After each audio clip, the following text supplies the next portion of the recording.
पूजा की सबको बहुत बहुत बधाई हो।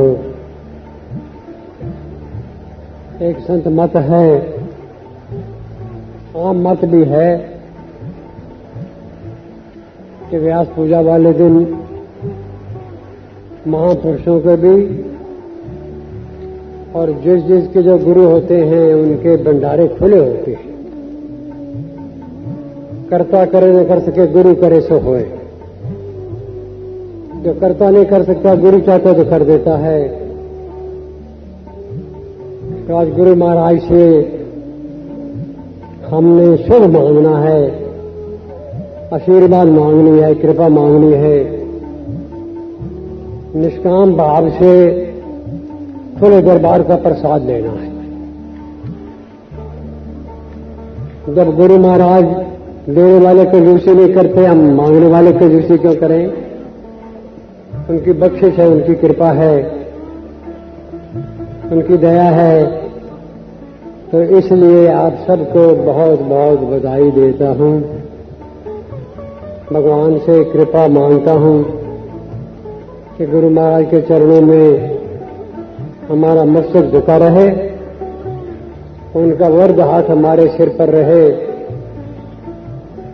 उनकी वाणी पर भी फूल चढ़ाएं, उनके चरणों में भी फूल चढ़ाएं। यही कृपा मांगते हैं। सबसे ज्यादा निचोड़ अमृतवाणी का है।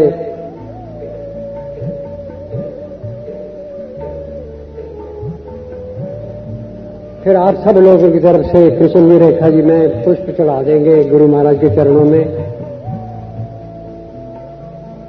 क्योंकि वो त्रिलोकी नाथ, उनको किसी चीज की जरूरत तो है नहीं। हम क्या दे सकते हैं उनको, और क्या देने के काबिल हैं?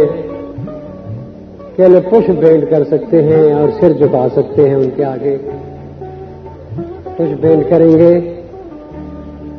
और फिर किसी भी रेखा जी महाराज के तिलक लगाएंगे। मैं भी आप सबकी तरफ से तिलक लगाने के बाद फिर मैं थोड़ा गुरु महिमा पर, जो महाराज ने गुरु महिमा का भक्ति प्रकाश में लिखा है, 2-4 दोहे करीब बना दूंगा। फिर 5-4 मिनट की प्रार्थना करेंगे मौन भाव से। बख्शिश मांगनी, कृपा मांगनी, क्षमा मांगनी है। ये कहा है जानबूझ के तो गलती की बात अलग है, ये मैं भूल बुलाड़े। अगर भूल से भी मेरे से गलती हो गई है तो मैं लोचित न करूं। इस वास्ते 5-4 मिनट क्षमा मांगेंगे। मेरे बोलने के बाद फिर 5 मिनट की आप प्रार्थना करेंगे। फिर कृष्ण जी आपको गुरु महाराज का आशीर्वाद देंगे। फिर रेखा जी का भजन होगा। फिर मैं आप लोगों का धन्यवाद कर दूंगा।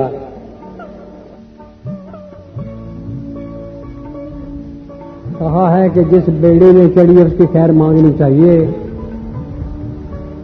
रामायण का संदेश है, यही हमारा संदेश व्यास पूजा पर है, राम शरणम का, कि जन्मा जग में वो ही कहाए जिससे देश जाति यश पाए। ये कहा है कि वही आदमी जन्म का है जिसका देश जाति और वंश जो है यश पाता है। देश के लिए, जाति के लिए, वंश की उन्नति के लिए हमारी जान माल जो है वो अमानत है, हाजिर है। कभी देश के लिए, जाति के लिए, वंश की उन्नति के लिए किसी किस्म की कुर्बानी भी होवे तो हम सबको उसके लिए तैयार रहना चाहिए, करना चाहिए। देश की उन्नति, जाति की उन्नति, वंश की उन्नति में हमारा नाम होता है। ये तो संदेश है जो रामायण का संदेश है। व्यास पूजा के लिए महाराज ने कहा है, महाराज का नमस्कार करना, महाराज ने कोई निशानियां बताई हैं। शिष्य तो ऐसा चाहिए जो सब कुछ गुरु को दे, और गुरु तो ऐसा चाहिए शिष्य का कण नहीं ले। शिष्य तो ऐसा होवे जिसके मन में ये है कि तन मन सब अर्पण कर दूं, और गुरु ऐसा हो अपनी मेहनत कमाई चाहे सूखी और रूखी उस पर गुजारा करे, एक कण भर भी उसका नहीं लेना चाहे। दान तो जहर है, पॉइजन है, आदमी को तबाह कर देती है। तो गुरु को तो अपनी कमाई से ही गुजारा करना होता है। पहली बात ये कही है। दूसरी बात ये कही है महाराज ने, गुरु मैंने अंधेरा रूम में रोशनी, जो अंधेरे में से रोशनी में ले जाए उसको गुरु कहते हैं। अगर गुरु ही रोशनी बुझी हुई होगी तो वो गुरु शिष्य को क्या देगा? अगर शिष्य का रिसीवर सेट ठीक नहीं होगा वो गुरु से क्या लेगा? गुरु तो पावर हाउस है। पावर हाउस में लाट उसको मिलती है जिसकी बिजली की तार होती है। अगर रस्सी की तार लगाई हो तो पावर हाउस से पावर नहीं आती है। इस वास्ते पावर हाउस भी चाहिए और शिष्य की भावना भी चाहिए। ये महाराज ने कहा गुरु का लक्षण दूसरा है। तीसरी बात महाराज ने कही है कि सतगुरु आप समर्थ हैं सन्मार्ग के बीच। गुरु समर्थ होता है जीवन को बदलने का, उसके अंदर शक्ति होती है। मेरा जीवन बदल गया, मेरे से मेहर गुरु की हुई। जो जिंदगी बदल देता है उसको गुरु कहते हैं। तीसरी बात महाराज ने यह कही है कि बुरी संगति के कुएं में पड़ा हुआ था, गुरु मिल गए, उन्होंने संगति से हटा दिया, मां पकड़ी, बाहर निकाला और फिर दूर तक साथ देने का वचन दिया। मां जिना जी पकड़िए, सिर जाए बां नहीं छोड़िए। गुरु तेग बहादुर बोलिया धर भैये धर्म नहीं छोड़िए। रस्ते में नहीं छोड़ता है गुरु, उसको गंदगी से निकाल के चाहे 100 गलतियां करे लेकिन वो बाजू नहीं छोड़ता है, वो पूरा पहुंचाता है। तीसरी बात महाराज ने कही है कि जगह जगह ब्राह्मण में, क्योंकि मन जो कमजोर होता है उसकी एक निशानी है कि वहमी हो जाता है। वहम कमजोरी की निशानी है और जगह जगह आदमी भटकता है। लाचारी पर्वत से भारी होती है, किसी का दोष नहीं है कि मन कमजोर होता है, जगह जगह भटकता है। तो महाराज ने कहा है कि ब्रह्म मूल में भटकते उदय हुए जब बाग, जब किस्मत जागी गुरु मिल गए तो कहां भटकता फिरता है। पीर पैगंबर औलिया सब साहिब तो है। पीर पैगंबर औलिया सब भगवान से नीचे हैं, तो कौन से पखंड में पड़ा हुआ है? नाम का सिमरन कर ले। इस वास्ते महाराज ने कहा है कि लोभी दम्भी गुरु गने मठदारी अनजान, गद्दी के रद्दी सभी उनमें सार नहीं जान। तो हमारे महाराज के लिए यही मेरा कहना है। 1925 में डलहौजी के स्थान पर उनको दरबार से आशीर्वाद मिला। पहला आशीर्वाद ये मिला, निगाहे मर्द कामल से बदल जाती तकदीरें, विश्वास पक्का हो तो कट जाती है। जिस पर मेहर की निगाह डालोगे उसकी जिंदगी बदल जाएगी। दूसरा आशीर्वाद ये मिला, जहां जाए सफलता पाए, बिगड़े काम तुरंत कराए, जहां जाओगे सफलता मिलेगी। तीसरा आशीर्वाद ये मिला कि जिसके सिर पर हाथ रखोगे कितना नहीं गंदा जीवन होगा, जीवन बदल जाएगा। मेरा जीवन बदल गया, मेरे तो मेहर गुरु जी हुई।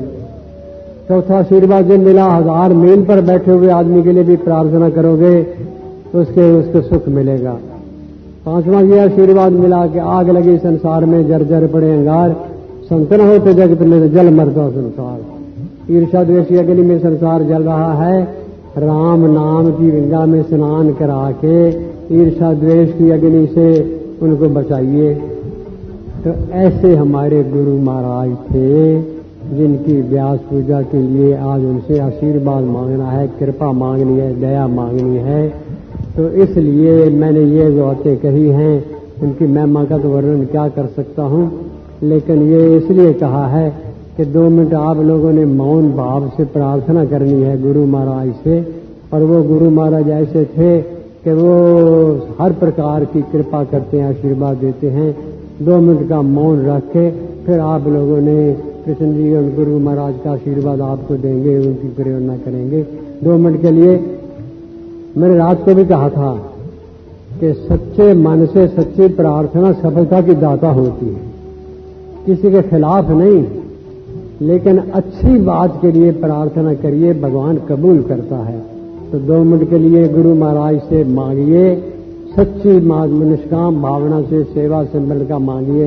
मैं तो सबसे ज्यादा यही कहता हूं कि निष्काम भाव से देश के लिए, जाति के लिए और वंश की उन्नति के लिए बलिदान मांग लीजिए, तो सब कुछ आ जाएगा, सब मिलेगा, भगवान की कृपा और परमेश्वर का आशीर्वाद मिलेगा।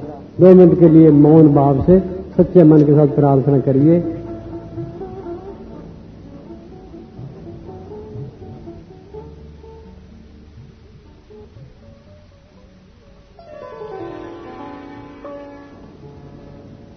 सर्वशक्तिमते परमात्मा ने श्री रामाय नमः।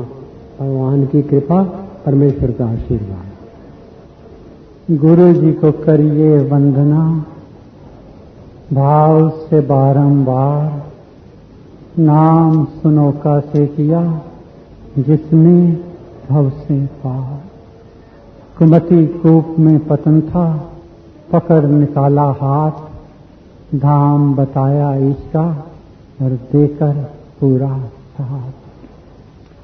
उसके गुण उपकार का पा सकूं नहीं पार, रोम रोम कृतज्ञ हो और कहे सुधन्य पुकार।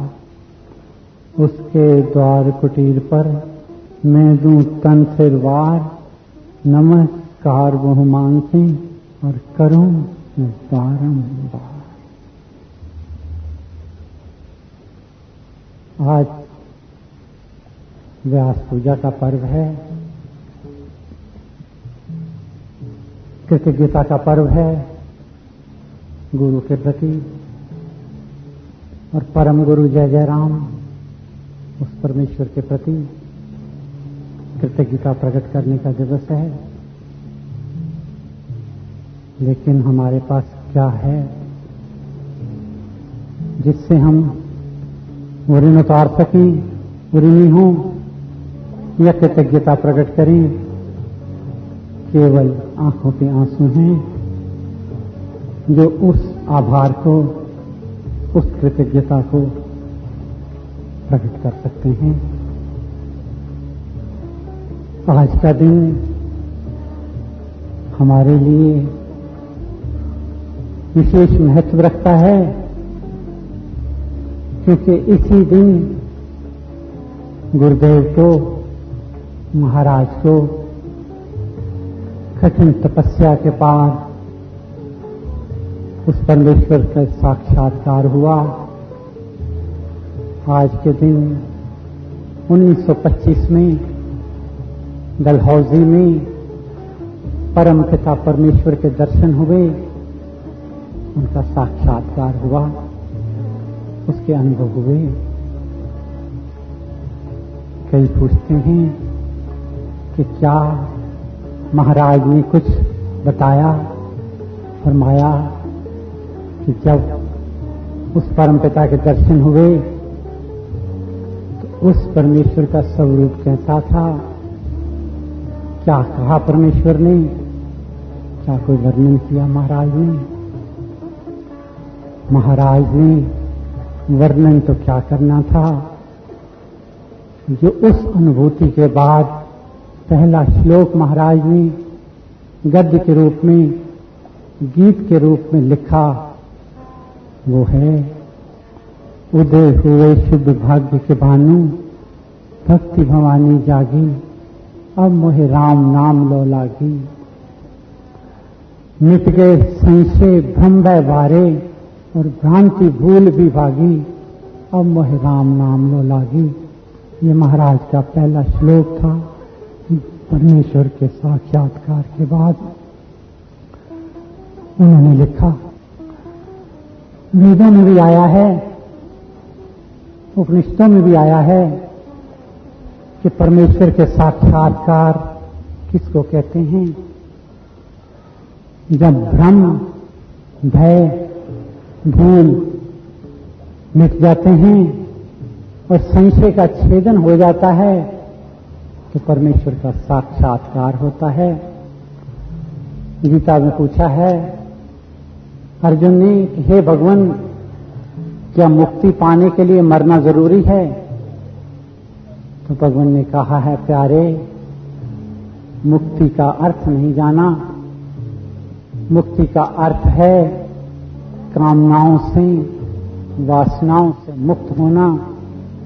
जिस दिन संशयों का छेदन हो जाए उस दिन मुक्ति मिलती है। तो आज व्यास पूजा वाले दिन जी चाहता है कि केवल महाराज की बातें की जाएं। मन अतीत में चला जाता है। थोड़ा कभी मन में विचार भी आता है कि महाराज को इस शरीर को, भौतिक शरीर को छोड़े हुए 45 वर्ष के लगभग हो गए हैं, 43 वर्ष के। तो जिन्होंने महाराज को नहीं देखा, कुछ महाराज को जानने में, समझने में अनजाने से भूल ना हो जाए, ये मन में भय रहता है। हमारे महाराज कैसे थे? महाराज आर्य समाज में सर्वश्रेष्ठ पद पर आसीन थे, सर्वश्रेष्ठ वक्ता थे। जैन समाज में श्रेष्ठ पद पर आसीन थे, सर्वश्रेष्ठ वक्ता थे। हजारों लाखों लोग नतमस्तक होते थे, पलकों पे बिठाते थे। लेकिन जब गुरुदेव को व्यास पूजा के पर्व पर परमेश्वर का साक्षात्कार हुआ,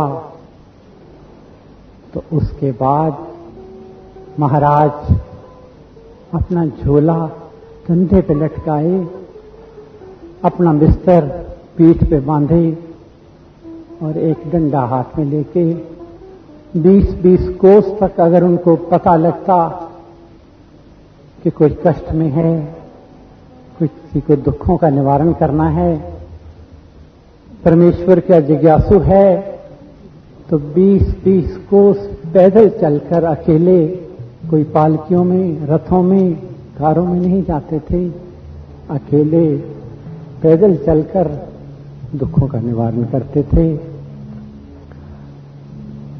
महाराज एक दफा शिमला की तरफ जा रहे थे, पैदल थे, वही बिस्तर, वही झोला, वही डंडा, चल रहे हैं, पहाड़ियों के ऊपर चढ़ रहे थे।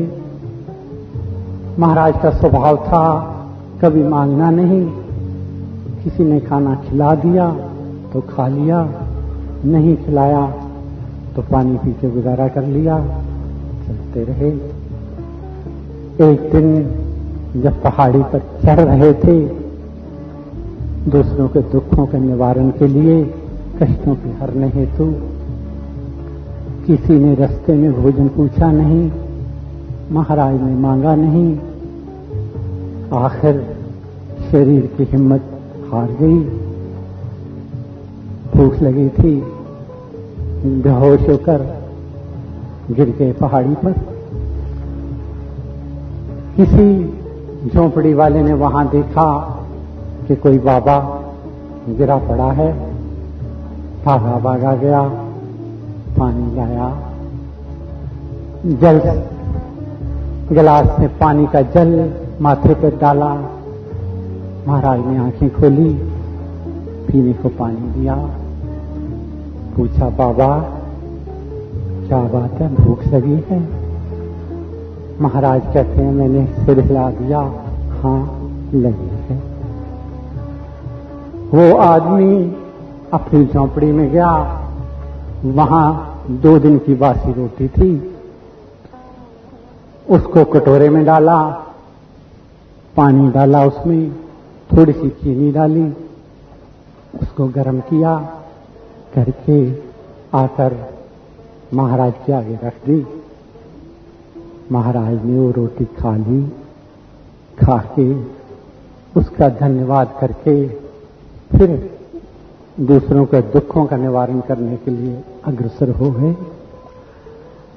ये बात महाराज ने कभी शिकायत के लहजे में नहीं सुनाई थी, ना ही कभी अपनी बढ़ाई बखान करने के लिए बताई थी। महाराज केवल भूख में बता रहे थे कि स्वाद किस चीज का होता है, स्वाद खाने में होता है या भूख में होता है। तो महाराज ने वर्णन किया कि स्वाद भूख का है। मुझे जो स्वाद उस खाने में, उस चीनी वाले पानी वाले रोटी में आया था, वो स्वाद आज तक नहीं आया। तो स्वाद भूख में था। ऐसे हमारे महाराज थे। मुझे ये बात केवल इसलिए कहनी है कि हम कई दफा सोचते हैं कि हम वहां जाएं, गाड़ी नहीं है, बस नहीं है, कार नहीं है, मैं कैसे जा पाऊंगा। वहां एसी नहीं लगा, वहां कूलर नहीं है, वहां पंखा नहीं है। हमारे गुरुदेव कहाँ और हम कहाँ। व्यास पूजा वाले दिन हमको अपने मन में जब भी उनके प्रति कृतज्ञता प्रकट करें तो ये भी निहारना है कि हमारे गुरुदेव कैसे थे। कभी उस पथ से अपने आराम के लिए, अपने सुख के लिए हम विचलित तो नहीं हो रहे। उस पथ पर चलना है। दूसरा, मुझे आज महाराज की बात कहनी है कि गुरुदेव महाराज आश्रम के लिए शंकाशील रहते थे। उनके मन में आश्रम बनाने के लिए, आश्रम चलाने के लिए संशय रहता था। ये नहीं कि महाराज आश्रमों के या आश्रम बनाने के विरोध करते थे या उनको पसंद नहीं था, ये बात नहीं है। महाराज कहते थे कि आश्रम किसे कहते हैं, आश्रम कैसा होता है, ये लोग भूल जाते हैं। आश्रम से अर्थ आश्रय है। लोग समझते हैं कि जहां बहुत सुंदर ईंटें पत्थर लगी हुई हैं, हम भी कहते हैं कि हमारा गोहाना का आश्रम बड़ा सुंदर है, बड़ा सुहावना है, पेड़ हैं, वृक्ष हैं, ईंटें बड़ी सुंदर हैं, मार्बल लगा हुआ है, पानी चलता है। अर्थ नहीं जाना। महाराज कहते थे कि आश्रम की आत्मा क्या है, ये समझना है। आश्रम की कीमत, आश्रम की कदर उस आत्मा से है। अगर थैली बहुत सुंदर होगी, ईंटें पत्थर बहुत सुंदर होंगे, तो जो उसके अंदर वस्तु है उसकी कीमत नहीं पड़ेगी। थैली की कीमत उसके अंदर क्या है उससे है, अंदर वाले की कीमत थैली पे नहीं है। हमारी कोई अमानत कीमती गहना होता है, थैली बड़ी सुंदर होती है।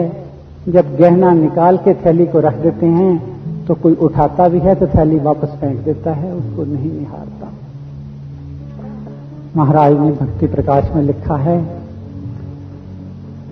कि एक साधु जंगल में रहते थे, अपनी कुटिया में साधारण सी कुटिया बनाई हुई थी, जिसको वो अपना आश्रम कहते थे, अपना आश्रय कहते थे। बाहर जाते, भिक्षा से चौथे दिन जाते, मांग के गुजारा कर लेते, 4 दिन वैसे अपना रहते, उपवास करते, सेवा करते, परमेश्वर का नाम सिमरन करते।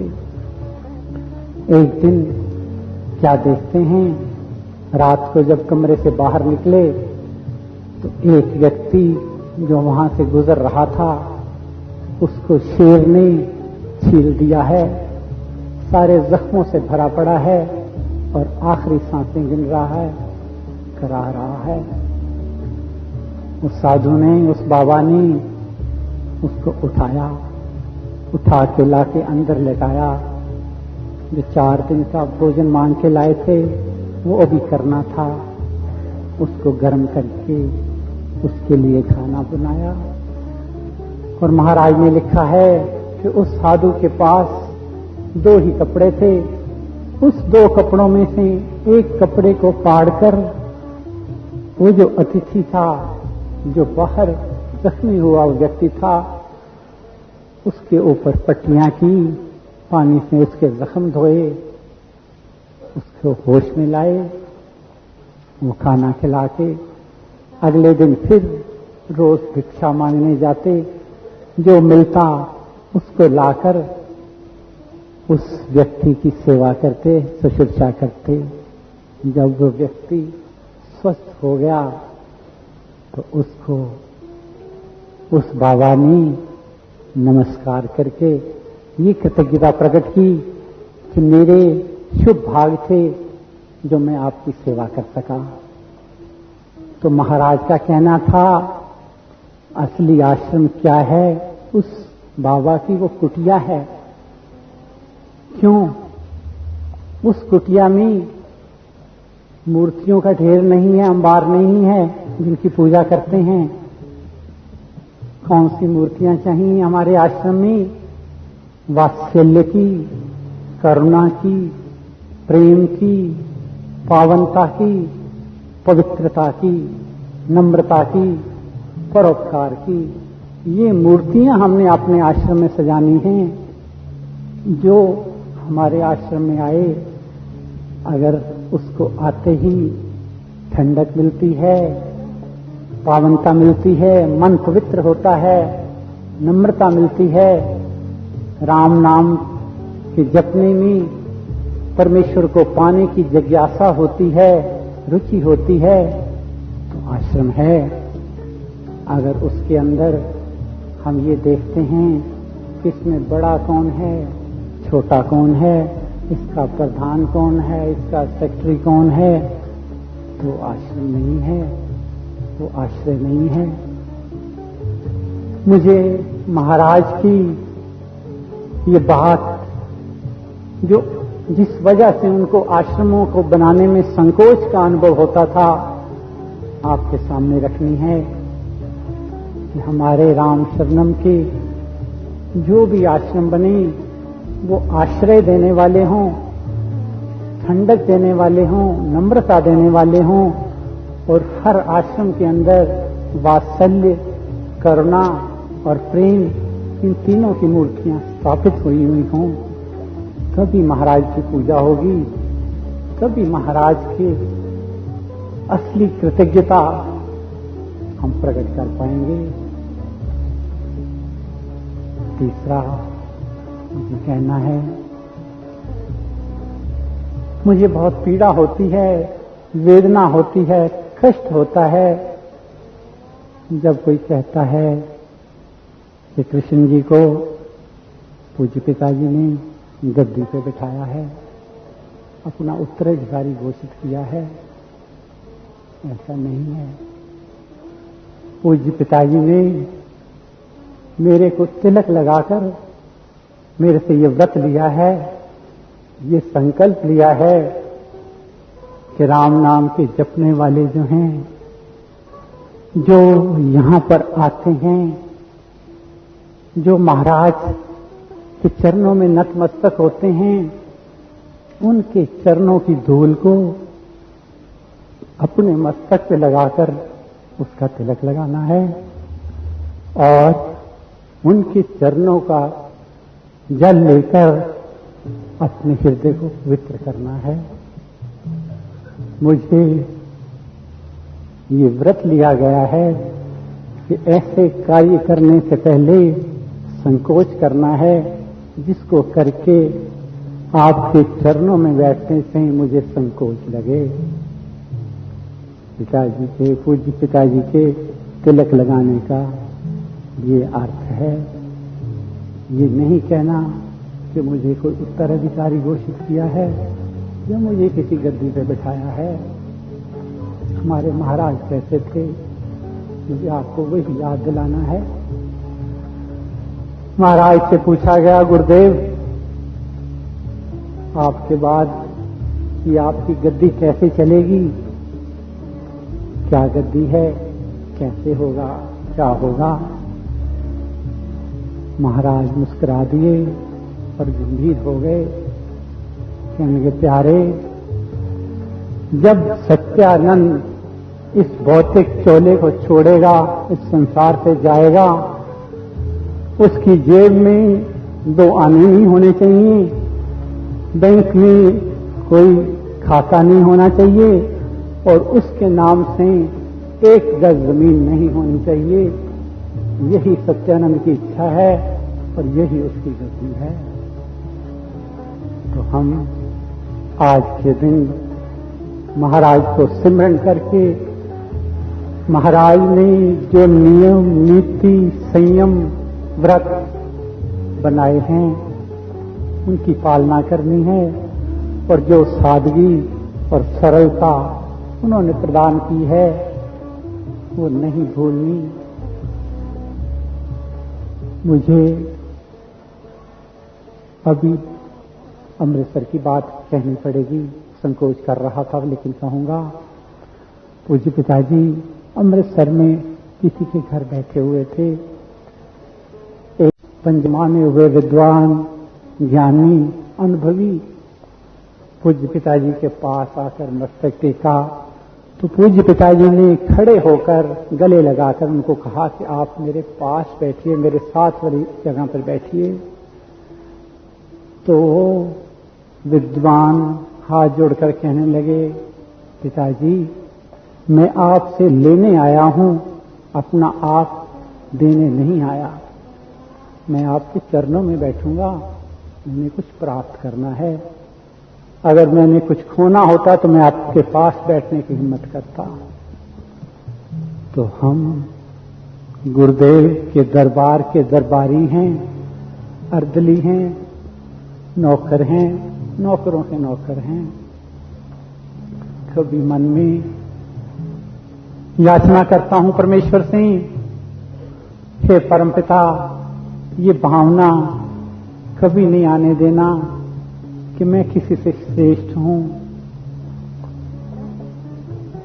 मुझे याद आता है स्वर्गीय सेठी जी महाराज, आदरणीय स्वर्गीय प्रेमनाथ जी सेठी महाराज के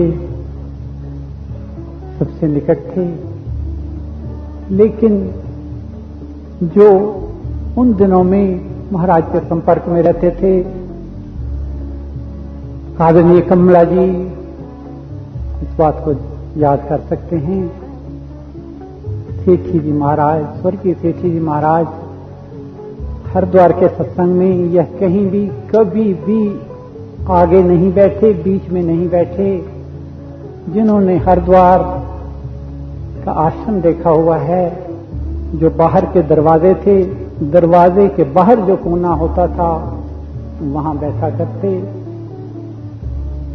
मैं छोटा था, जब मैं आया तो हंस के अपनी सीट मेरे को दे दी और आप थोड़ा सा और परे हो गए। नम्रता, विनम्रता, यही हमें महाराज के पास ले जाएगी। अगर हम सोचेंगे कि हम आगे जाएं तो कभी पीछे ना हो जाएं। मुझे यही कहना है, भगवान कृष्ण जी जब युधिष्ठिर ने अश्वमेध यज्ञ किया था, सबकी ड्यूटियां लगाई, तो भगवान बोले कि हे युधिष्ठिर, सबकी ड्यूटियां आपने लगाई, सबके जिम्मे जो जो काम बांटे, मेरे जिम्मे कोई काम नहीं बांटा।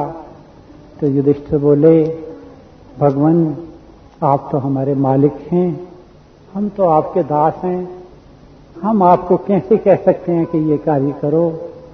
तो भगवान कृष्ण जी ने क्या कहा, युधिष्ठिर अगर आप दास हैं तो मैं दासानुदास हूं, मैं दासों का दास हूं। ये शब्द किसके थे? भगवान कृष्ण के थे। तो आज के दिन इस पावन पर्व पर उस परमपिता परमेश्वर सिंह और गुरुदेव सिंह, गुरुदेव साकार अवस्था से निराकार में चले गए, उस परमेश्वर का रूप बन गए। उनसे यही याचना करता हूं, हे गुरुदेव, हमें अपने चरण कमलों में रखना। अपने पथ पर आप चलाओ, पथ पतन नहीं पाऊं मैं। अपने पथ पर आप चलाओ, पथ पतन नहीं पाऊं मैं। अपने पथ पर आप चलाओ, पथ पतन नहीं पाऊं।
इसका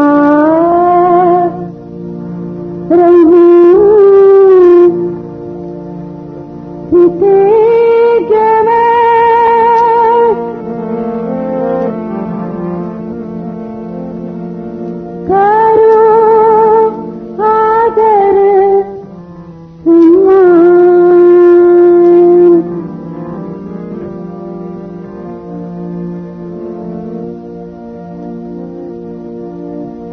जिसने अतीत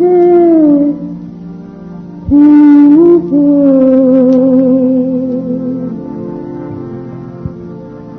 दिया मुझे जीना।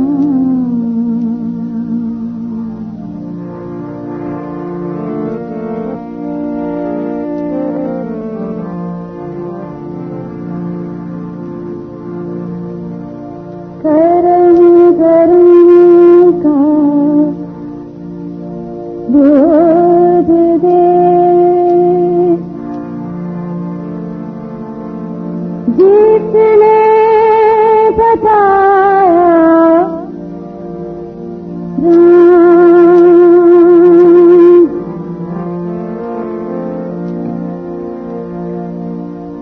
उसके चरण सरोज पर नत सिर हो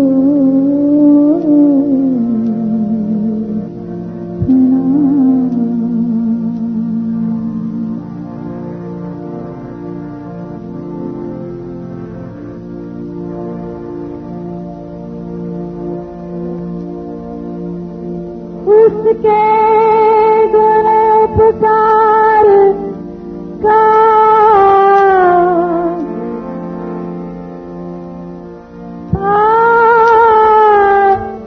सकून ही पार।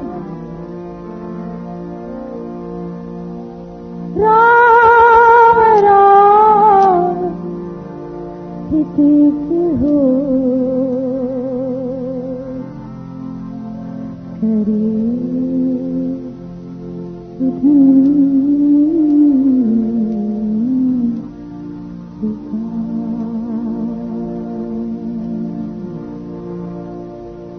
गुरु जी को करिए वंदना,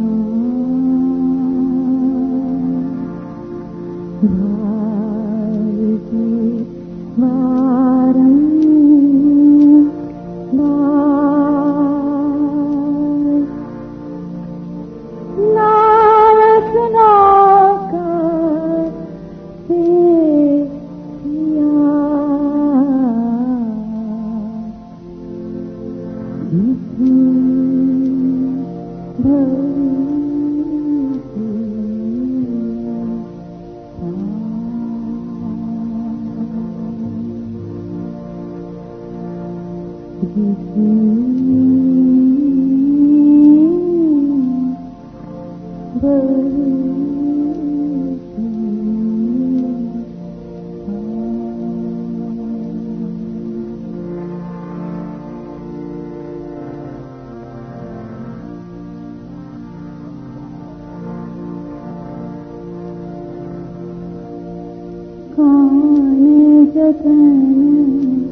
है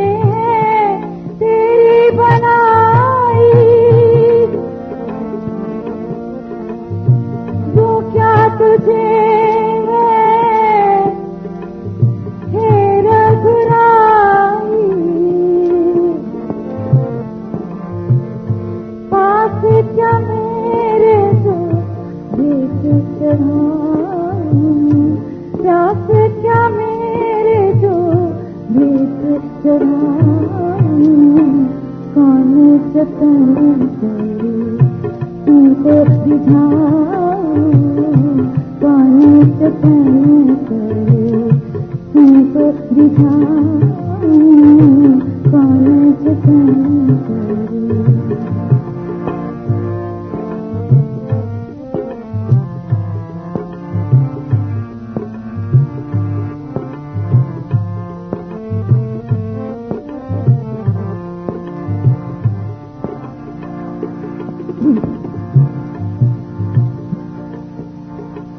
माना की पापी है मेरा, भूला नहीं फिर भी दया दान तेरा।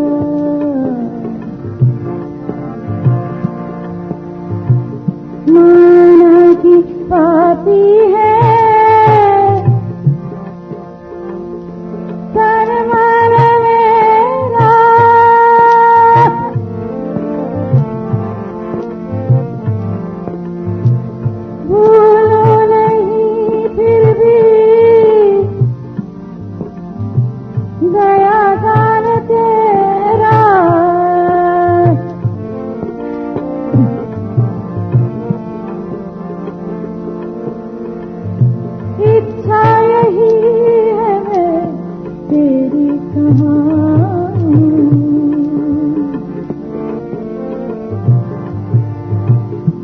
इच्छा यही है तेरी कहानी,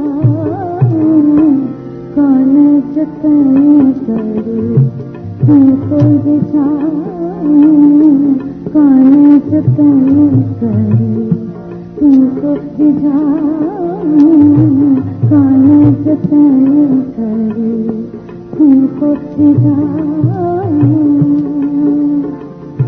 पूजा न जानू अर्चन न जानू, पूजा न जानू अर्चन न जानू, कौन जतन करे तुमको रिझाऊं, कौन जतन करे तुमको रिझाऊं, कौन जतन करे।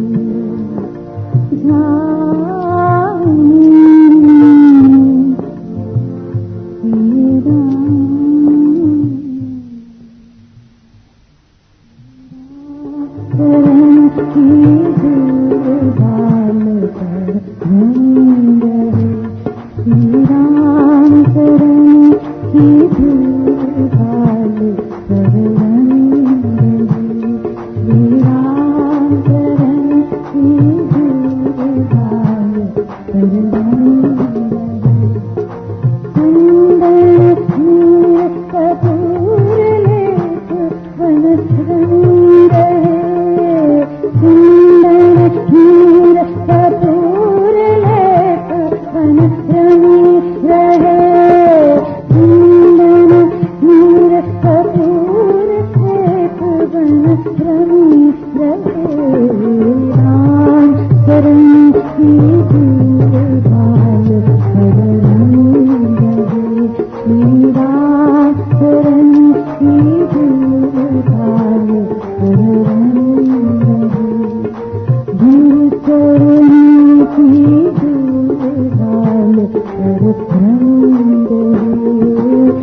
सुनार की धौकड़ी भी सांस लेती है। अगर जीना सिर्फ केवल सांसों का आना वो जीवन नहीं है। जीवन तो परोपकार का है। प्रार्थना करे कि परमेश्वर मेरा जीवन परोपकार में आखिरी श्वास तक लग जाए। प्रार्थना कबूल करता है। और मरना भी आदमी का यही कहे कि नाम का सिमरण करूं। किसी संत ने पूछा है कि आदमी नाम का सिमरण करने वाला है, मरते समय बेहोश हो जाए, होश नहीं आए, जुबान नहीं चले तो फिर क्या बने? भगवान ने कहा है कि नाम सिमरण करने वाले का फिर मैं नाम सिमरण करता हूं, उसकी जगह मैं सिमरण करता हूं। उसका जीवन ऐसे जाया नहीं जाता है। वो अगर बेहोश है तो मैं तो होश में ही, उसकी जगह मैं सिमरण करता हूं। सिमरण करना खाली नहीं जाता है। यश में और अपयश में प्रार्थना करनी चाहिए। अपयश में आदमी गिरता नहीं है, बदनामी में गिरता नहीं है। बदनामी में रोता जरूर है, परेशान जरूर होता है, लेकिन गिरता नहीं है। गिरता है जब यश में होता है। तो ये जो कहा है कि जैसी जितनी ऊंचाई पर चढ़े उतना खतरा बढ़ता है, कीर्ति के कीचड़ में न फंस जाए कहीं। प्रार्थना करे कि परमेश्वर ये यश तो तेरा है, तेरा देने वाला है, तेरी कृपा है, कि मेरे कान इसमें फंस के मेरे को गिरा न दें। प्रार्थना करे। अपयश हो गए तो अंदर झांक के देखे मेरी कोई गलती तो नहीं है। गलती है तो उसका एहसान माने। निंदा करने वाले का, निंदक मरिया जान के दिया कबीरा रोए, निंदक जीवे जग निगम सब काम हमारा होए। कबीरदास का निंदक मर गया, रोने लग गया। कहने रोता क्यों है? कहने गए तो मैं परोपकारी था, मेरे को गलतियां बताता था। तो अपयश हो गए तो अपनी गलती देखे, और नई गलती हो गए तो मस्त रहे भगवान के ऊपर। इस वास्ते जीवन में भी प्रार्थना जरूरी है, मरण में भी प्रार्थना जरूरी है, यश में प्रार्थना बहुत जरूरी है, अब यश में भी जरूरी है, सुख में भी प्रार्थना जरूरी है, दुख में भी प्रार्थना जरूरी है। सुख में आदमी भूल जाता है भगवान को। प्रार्थना करे कि परमेश्वर 2 हाथों से कमाऊं, 20 हाथों से दान करूं, शुभ कामों में देर नहीं हो गई। परमेश्वर सुख तेरे दिया के देने वाला है। और अगर तू हमेशा सुख चाहता, सुख बांटता रहो, आजमा के देखना, ये सुख बांटने वाला कभी दुखी नहीं होता है। तो सुख में भी प्रार्थना करनी है और दुख में भी प्रार्थना करनी है। विश्वास रखना है। अपनी गलती देखे, आलस देखे, प्रमाद देखे, बुरी आदत देखे, अपनी कोई गलती नहीं है फिर भी बरकत नहीं पड़ती है, प्रार्थना करे, भगवान कृपा करते हैं। भगवान की कृपा का पारावार नहीं है। क्या भगवान विष्णु ने नारद को कहा कि फलाने घर का क्या हाल है? कहने का संकट ही संकट है। उसके घर में गए तो मौज, कोई तकलीफ नहीं। कहने नारद तूने कहा संकट ही संकट है। कहने मैंने पत्री देखी थी, जन्म पत्री देखी थी, तेरी कृपा थोड़ी देखी थी। कृपा की बात और है, जन्म पत्री की बात और है। इस वास्ते संकट में भी तो प्रार्थना कर ले, अपनी गलती देख ले, फिर निश्चय करके मान ले तेरे घर में बरकत पड़ेगी।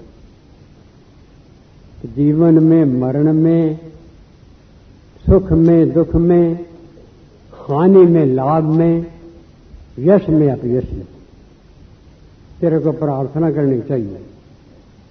हानि और लाभ में भी प्रार्थना कर ले, लाभ में भी प्रार्थना कर ले कि भगवान तेरे नाम का सिमरण करूं, तेरी कृपा करूं। तो इसलिए जगह जगह प्रार्थना सभा होती है तो उनका धन्यवाद भी करना है, उनको बधाई भी देनी है, और ये भी कहना है कि प्रार्थना का सही जो मतलब है वो ये है कि निष्काम प्रार्थना कर ले। मनुष्य मजदूरी देता है क्यों राखे भगवान। एक अच्छा आदमी एक मजदूर को पसीना सूखने से पहले पैसे दे देता है तो भगवान क्यों नहीं देगा भाई? तू उसी वक्त में सवेरे सवेरे करता है शुभ कर्म, शाम को मांग लेता है मेरा ये कर दे, मेरा वो कर दे, 100 बातें कहता है तू, तो उस पर छोड़ दे, भगवान पर छोड़ दे, नेकी कर बढ़िया में डाल दे। इस वास्ते निष्काम भावना से प्रार्थना भगवान के दरबार का आशीर्वाद है। तो प्रार्थना सभा वालों का धन्यवाद भी करता हूं, बधाई भी देता हूं और ये भी उनको कहता हूं कि निष्काम प्रार्थना सारे कामों को पूर्ण करती है। एक अच्छे आदमी पर तो इतबार करते हो, भगवान पर इतबार नहीं करते हो। भगवान देता है जब समय आता है। तो जब कोई आदमी एक्सीडेंट से बच जाता है तो लोग कहते हैं किसी के हाथ का दिया, किसी की वाणी का जपा, किसी का शुभ कर्म आया जो सबको बचा के लेके गया है। तो भगवान जितना चाहिए उतना, ये बैंक वो है, एक बैंक तो वो होता है जिसमें जमा कराने से इंटरेस्ट के साथ मिलता है। भगवान का बैंक वो है कि जिसमें जितना चाहिए उतना मिलता है। वो नहीं देखता इसने इतना दिया था, जितना चाहिए उतना मिलता है। किसको? जो निष्काम भावना से करता है। कृष्ण जी ने परसों बताया था कि द्रौपदी ने एक टांका बांधा भगवान कृष्ण के, जब जख्मी हो गए तो भगवान ने क्या दिया उसको? जब वो गाड़ी होने लगी दुशासन हार गया, थान के थान दे दिए एक टुकड़े के बदले में। कभी मत सोचो कि मैंने थोड़ा शुभ कर्म किया है तो भगवान उतना ही देगा, पर नहीं तो भगवान पर छोड़ता नहीं है ना। बड़ी बात तो ये है, तू तो भगवान पर छोड़ता नहीं है। इसलिए मेरा यही कहना है आप लोगों को, क्योंकि प्रार्थना सभा वाले लोग आए हुए हैं, प्रार्थना सभा के लिए यही कहना है कि भगवान पर छोड़ दे, तू उस पर छोड़ दे। हिफाजत जिस सफीने की उसे मंजूर होती है तूफान खुद उसको उठा के किनारे पर लगाता है। छोड़ दे उसकी रहमत पर डूबने वाले। हिफाजत जिस सफीने की उसे मंजूर होती है तो उसके ऊपर भगवान पर छोड़ दे, फिर तूफान भी उठा के तेरे किनारे पर लगा देगा। इस वास्ते धीरे धीरे रेमना धीरे सब कुछ होए, माली चीज 100 गड़े पर ऋतु आए फल होए।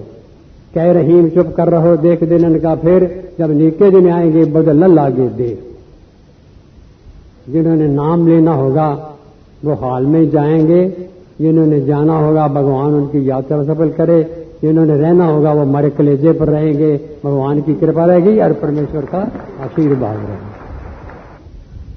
अब मैं क्या करूं, केवल यही कह सकता हूं कि तत्ती भाव न लागे। भगवान करे आपको गर्म हवा भी न लगे। भगवान करे आप लोग हमेशा सुखी रहे, भगवान की कृपा रहे और परमेश्वर का आपके ऊपर आशीर्वाद रहे। यही आपके लिए शुभकामना करता हूं।